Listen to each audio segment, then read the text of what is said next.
अच्छा बच्चों, आज हम कर रहे हैं एक्सरसाइज 3.6, इसका क्वेश्चन नंबर 1 और पार्ट आज इसका हम 4th कर रहे हैं। ठीक है, सवाल कहता है solve the following pairs of equations by reducing them to the pair of linear equations. यानी कि हमें कुछ इक्वेशंस दिए गए हैं, पहले हमको इनको रिड्यूस करना है और लीनियर इक्वेशन बनाना है, बाद में हमको इनको सॉल्व करना है। तो यहां पे अगर आप गौर करोगे बच्चों, यहां पे ये लीनियर इक्वेशन क्यों नहीं है? क्योंकि इसके डिनोमिनेटर में वेरिएबल है। यहां पे x है, यहां पे y है, यहां पे x है और यहां पे y है। तो सब सवाल क्या कहता है? Solve the following pairs of equations by reducing them to the pair of linear equations. सबसे पहले आप इनको सॉल्व करो, लेकिन किसके बाद? इनको रिड्यूस करो पहले। First of all make them the linear equations then solve them. पहले आप इनको लीनियर इक्वेशंस बनाओ और उसके बाद इनको सॉल्व करो। तो बच्चों, इसके जो डिनोमिनेटर्स में आपको यहाँ पे वेरिएबल्स दिखेंगे, हमारी कोशिश होनी चाहिए कि ये वेरिएबल्स खत्म होनी चाहिए। समझ आ रहा है? तो कैसे खत्म होंगे आप तवज्जो से रखो। Let it be equation first and let this be equation second. अगर मैं इस टर्म को जो 5 डिवाइड बाय x, पहले अगर आप गौर करोगे यहां पे भी x minus 1 y minus 2 y minus 2। ठीक है, तो मैं एक काम करता हूं, इनको मैं अलग करता हूं ताकि बाद में इनको मैं लेट कर सकूं। समझ आ रहा है? तो मैं अगर इस टर्म को ऐसे लिखूंगा 5 into 1 divide by x minus 1। फर्क पड़ेगा? कोई फर्क नहीं पड़ेगा। जब मैं मल्टीप्लाई करूंगा मुझे ये टर्म वापस आ जाएगी। 1 मैंने यहां पे इसका न्यूमरेटर क्यों बनाया? ताकि मैं इसको जब 5 के साथ मल्टीप्लाई करूंगा मुझे 5 वापस आ जाएगा। 5 1 5। इसके नीचे अगर कुछ नहीं है तो 1 है। जब मैं 1 को मल्टीप्लाई करूंगा x माइनस 1 के साथ, मुझे x माइनस 1 वापस आ जाएगा। समझ आ रहा है? तो मैं इसको ऐसे भी ब्रेक कर सकता हूं इस टर्म को, मगर मुझे ऐसे इसको ब्रेक करना है।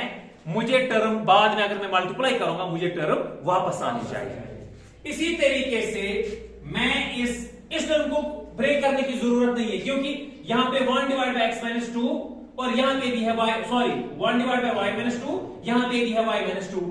तो यहां पे इस टर्म को मैं ऐसे ही छोड़ूंगा, यहां पे मैं ब्रेक करूंगा। सेकंड वाली इक्वेशन है, इसको मैं ऐसे ही छोड़ता हूं। 1 divide by y minus 2 is equal to 2।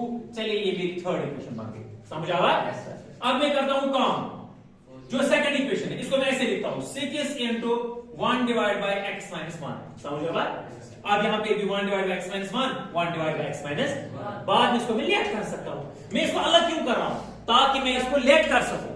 ताकि मैं इसको लेट क्यों कर रहा है? ताकि मुझे इसको लीनियर इक्वेशंस बननी चाहिए, है ना? ये वेरी गुड। इसी तरीके से मैं इसको ब्रेक करता हूं। यहां पे मैंने ब्रेक नहीं किया क्योंकि वहां पे 1 था, लेकिन यहां पे मुझे इसको इस टर्म को ब्रेक करना पड़ेगा।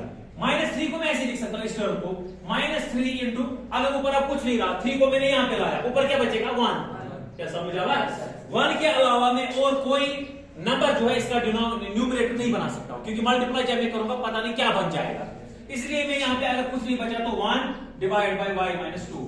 अगर आप मल्टीप्लाई करोगे you will get back this term, ये वाली टर्म वापस आ जाएगी। देखो, तो -3 1 -3 और इसके नीचे अगर कुछ नहीं है, इसके नीचे तो 1 है।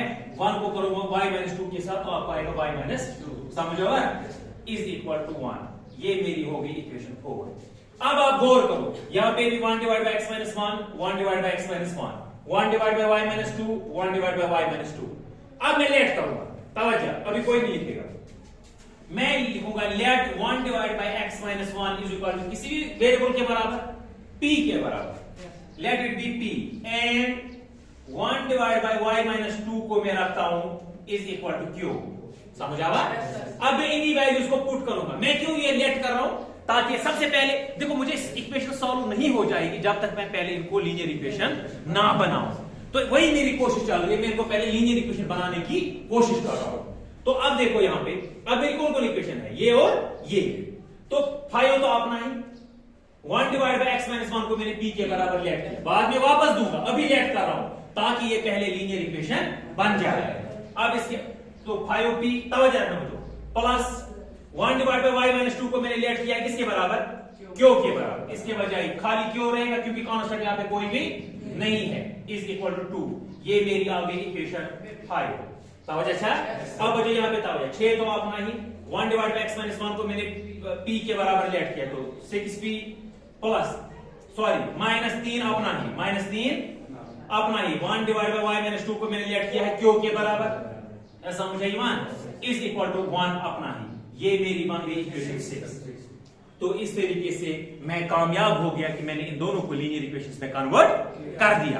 लीनियर इक्वेशंस हमारे बन गए, अब मैं इनको सॉल्व करूंगा, वहां पे मुझे आएंगे, लेकिन वहां पे मुझे जब मैं इनको सॉल्व करूंगा मुझे उसमें से निकलेगा पी और क्यू, बाद में मुझे उनको वापस देना है, क्योंकि मैंने असल में पी और क्यू को लेट किया है इन दो के बराबर। तो अब मैं करता हूं काम, अब मैं किसी भी मेथड से इनको सॉल्व कर सकता हूं, मेरी मर्जी है मैं कौन सी मेथड यहां पे अप्लाई करूं। मैं करूंगा यहां पे एलिमिनेशन मेथड, आसान रहेगा। मैं लिखूंगा by elimination method, by elimination method comma we get. Elimination method में हम बच्चों क्या काम करते हैं, हम इनका कोएफिशिएंट्स टर्म सेम बनाते हैं, या हम ये वाली टर्म बनाते हैं सेम पी वाली या क्यू वाली, या यहाँ पे एक्स होता है यहाँ पे वाई होता है, दो में से मर्ज है मुझे एक वाली टर्म को मुझे सेम बनाना। लेकिन यहाँ पे मैं आपको एक चीज बताऊंगा, यहाँ पे -3 क्यू है, अगर मैं इस 3 से जरूर दूंगा तो यहाँ पे क्या आएगा 3 क्यू, फिर मुझे वापस देने की जरूरत। अगर आप पी वाली टर्म को सेम करोगे तो 6 से देना है इस वाली इक्वेशन को जरा, 5 से देना है वापस इस वाली इक्वेशन को जरा, फिर आपकी पी वाली टर्म सेम बन जाएगी। लेकिन इससे आसान है, ये भी सही है, लेकिन इससे आसान है अगर मैं क्यू वाली टर्म को सेम बनाऊंगा, क्योंकि यहाँ पे कोएफिशिएंट कोई नहीं है, नहीं है ना, यहाँ पे कोएफिशिएंट कोई भी नहीं है। मैं करूंगा काम, इस 3 से दूंगा इस वाली इक्वेशन को जरा, तो मेरी ये वाली इक्वेशन और जो दूसरी वाली बन जाएगी, इनकी क्यू वाली टर्म सेम हो जाएगी। फिर मुझे वापस देने की जरूरत, क्योंकि 1 से वापस देने की जरूरत, ठीक है। मैं करूंगा काम, मैं लिखूंगा मल्टीप्लाइंग इक्वेशन, इस वाली इक्वेशन को, इक्वेशन 5 को मैं दूंगा किससे, बाय 3, -3 से देने की जरूरत नहीं है, खाली किससे, इस क्यों के कोएफिशिएंट यहाँ पे 3 है, बाय 3 कामा वही गया, तवज्जो रखना। अब 1 से वापस देके इसको 1 से देने की जरूरत, यहाँ पे हमें 1 का कम हो जाएगा। अगर आप यहाँ पी को सेम बनाओगे तो आपको 5 से इसको देना है, 6 से वापस इसको देना है, तवज्जो है, इसलिए मुझे ये टर्म सेम बनानी आसान रहेगी। अब आप करो काम, अब आप इनको सेम बनाओ, किनको, अब आप करो इस 3 से मल्टीप्लाई इस वाली टर्म को, 5 को, 3 5 शाबाश, वो बनेगा मुझे 15 और साथ में रहेगा पी, ठीक है बच्चों। यानी कि मैं इस 3 से दे रहा हूं इस इक्वेशन को जरा, 5th इक्वेशन को, 3 इंटू क्यू क्या हो गया, +3q, -3 क्योंकि मैं खाली +3 से मल्टीप्लाई कर रहा हूं। अच्छा, 3 2s are 6 is equal to 6। ये मेरी कौन सी इक्वेशन बन गई, 6 तक मैंने बनाई थी, ये हो गई मेरी 7th इक्वेशन। अब मुझे वापस 1 से जब मल्टीप्लाई करूंगा तो 1 से कोई फर्क पड़ेगी, अच्छा समझिए, 1 से कोई फर्क नहीं पड़ेगी, इसलिए मैं ये इक्वेशन को ऐसे ही रहने दूं। देखो टर्म होगी ना सेम, यहाँ पे 3q, यहाँ पे -3q, माइनस प्लस का कोई मसला नहीं, लेकिन टर्म सेम हो गई, समझिए। अब मैं करूंगा काम, जब टर्म सेम होती है लेकिन निशानी होती है अलग अलग, निशानी होती है अलग अलग, तब हम क्या करते हैं, एडिशन। अगर टर्म सेम है, निशानी भी सेम है, दोनों प्लस है या दोनों माइनस है, तब हम क्या करते हैं, सब्ट्रैक्शन। अब मैं करूंगा काम, मैं लिखूंगा एडिंग इक्वेशन, शाबाश बच्चों, कौन कौन इक्वेशन, एक मेरी इक्वेशन हो गई ये 6, इक्वेशन 6 एंड इक्वेशन 7, तो समझ में, यानी कि ये वाली इक्वेशन 1 है, ये वाली इक्वेशन नहीं है, इसके बाद ये कौन वाली है, इसके बाद जो है वो वाली इक्वेशन, समझ में, ये वाली इक्वेशन जो है ये यहां पे आ गई। अब मुझे रहा है 6 और 7 वाली इक्वेशन, वही शाबाश, adding equation 6 and 7 comma we get. अब उतार दो इन दो को, इक्वेशन 6 से मुझे 6p शाबाश -3q इज इक्वल टू 1, और इक्वेशन 7 है 15p +3q is equal to 6। Add का मतलब होता है साइन, जब हम सब्ट्रैक्ट करते हैं उस वक्त मुझे साइन को चेंज करना पड़ता है, लेकिन जब हम ऐड करते हैं तो उस टाइम साइन चेंज नहीं होगी। अब मैं करता हूं काम, -3q और +3q खत्म, या 3q से 3q निकालो, क्योंकि एक को माइनस है दूसरे को प्लस है, 15p और 6p हो गए 21p, इज इक्वल 6 और 1 7, मैं पूछा तवज्जो, p निकलेगा बराबर 7, जो इंटू है वो कहां चला जाता है, डिवाइड में 21, 7 1s are 7, 7 3s are 21, p क्या निकला 1/3, तवज्जो। लेकिन अगर मुझे p निकला 1/3, इसका मतलब है p मैंने किसके बराबर रखा है, मैंने इसको लेट किया है 1 डिवाइड बाई x माइनस 1। इसका मतलब है 1 डिवाइड बाई x माइनस 1 मुझे निकला 1 डिवाइड बाई 3।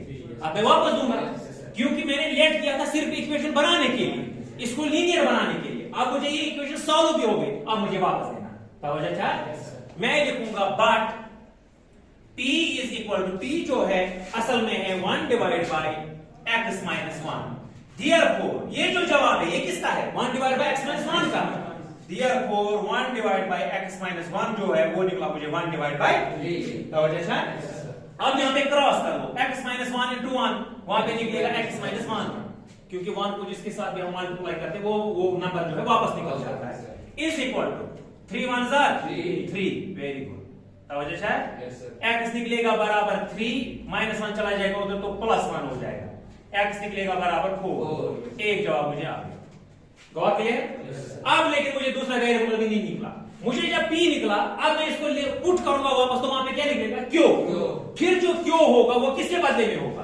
क्यों जो है 1 डिवाइड बाई x माइनस 2 के बराबर। बाद में इसको वापस देके हम निकालेंगे, समझ आवा? अब मैं करूंगा बच्चों काम, मैं इस p को सब्स्टिट्यूट करूंगा। मैं लिखूंगा put p is equal to 1 divide by 3, है ना, इन किस इक्वेशन में? जरा बताओ, जहां पे मैंने इनको लीनियर बनाया है।